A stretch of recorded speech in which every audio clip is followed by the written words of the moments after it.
The Diary of an African Husband, Episode 7. Kunle's Morning Regret. The morning sunlight streamed through the curtains, casting faint golden patterns on the tiled floor. Kunle sat at the edge of the bed, his journal in hand, staring blankly at the page. The pen hovered above the paper, but he couldn't find the words. Last night's tension still hung in the air like a thick fog. Ada had been distant, even in her silence, and Titi had gone to bed with a confused look on her face. Kunle sighed deeply. The weight of his shortcomings pressed down on him like a boulder.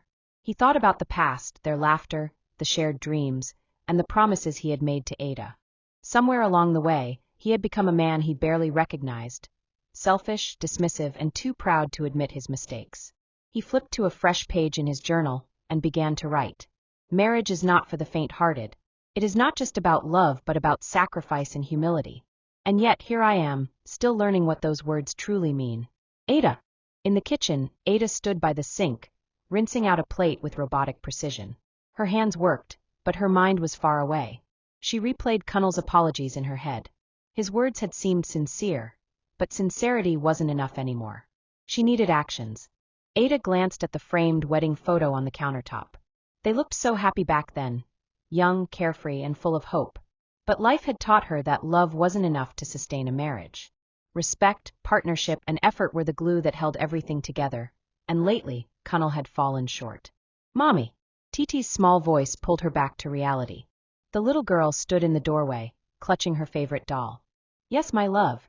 Ada crouched down, forcing a smile. Why didn't Daddy eat breakfast with us? Titi's innocent question was like a dagger to Ada's heart. Daddy was just busy, baby.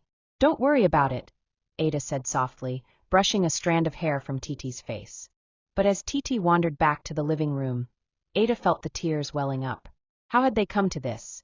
Two people living under the same roof, but drifting further apart with each passing day. An unexpected gesture. Kunle emerged from the bedroom, his journal tucked under his arm. He paused in the hallway, watching Ada from a distance. She was wiping down the counter, her movements hurried and purposeful, as though she was trying to distract herself from something. He cleared his throat. Ada! She turned, her expression unreadable. What is it? I was thinking we could spend some time together today, he said hesitantly. Maybe take Titi to the park or go out for lunch. Ada raised an eyebrow. You think a trip to the park will fix everything? No, Kunle admitted, his voice low. But it's a start. Ada studied him for a moment before nodding. Fine. But this isn't just for me, Kunle. Titi deserves to see her parents happy. The family outing. The park was bustling with life, children laughing, couples strolling hand in hand, and vendors selling ice cream under colorful umbrellas. Titi ran ahead, her giggles filling the air as she chased a butterfly. Kunle and Ada walked side by side, a fragile silence between them. Kunle carried a picnic basket, while Ada held Titi's water bottle. As they settled on a blanket under a tree, Kunle handed Ada a sandwich. I made this for you, he said. Ada looked at him in surprise. Kunle rarely cooked, let alone made an effort to prepare something for her. She took the sandwich and bit into it, her expression softening. It's good, she admitted grudgingly. Kunle smiled faintly. I used to make these for you all the time when we were dating. Remember? Ada nodded, her mind flashing back to their early days. Days filled with love notes, surprise dates, and endless laughter. Yes, I remember. The confrontation. As Titi played on the swings nearby, Ada turned to Kunle. Why now, Kunle? Why are you suddenly trying to fix things? Kunle's smile faded. He looked down at his hands, his fingers fidgeting with the edge of the blanket. Because I realized I've been failing you, Ada. I've been failing us. I don't want to lose you. Ada's eyes narrowed. You should have realized that a long time ago. Do you know how many nights I cried myself to sleep, wondering if I married the wrong man? Kunle flinched at her words. I know I've hurt you. I know I've been selfish. But I want to change, Ada. I'm ready to put in the work if you'll give me a chance. Ada's chest heaved with emotion. She wanted to believe him, but trust wasn't something that could be rebuilt overnight. Actions, Kunle. Not words. Show me you mean it. Titi's question. As they walked home, Titi skipped between them, holding their hands. Mommy, Daddy, are you happy now? Ada and Kunle exchanged a glance, their hearts aching at their daughter's innocence. We're working on it, baby, Ada said softly. Titi beamed. Good. Because I want us to be like the happy families in my cartoons. Kunle chuckled, ruffling her hair. We'll try, Titi. We'll try. A night of reflection. That night, after Titi had gone to bed, Kunle sat in the living room with his journal. Ada joined him, a cup of tea in her hands.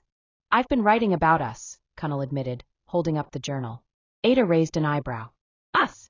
Yes, he said. About how we met, the struggles we've faced, and the mistakes I've made. It helps me process things. Ada took a sip of her tea, her gaze thoughtful. Maybe I should start writing too. It might help me make sense of my feelings.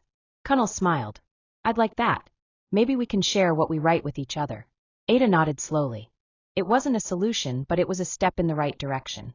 A lesson learned. As they sat together in silence, the words of their pastor came to Ada's mind. Marriage is not about finding the perfect person, but about choosing to love and forgive the imperfect one you're with. She glanced at Kunle, who was engrossed in his journal. Maybe there was hope for them after all. Kunle looked up and caught her gaze.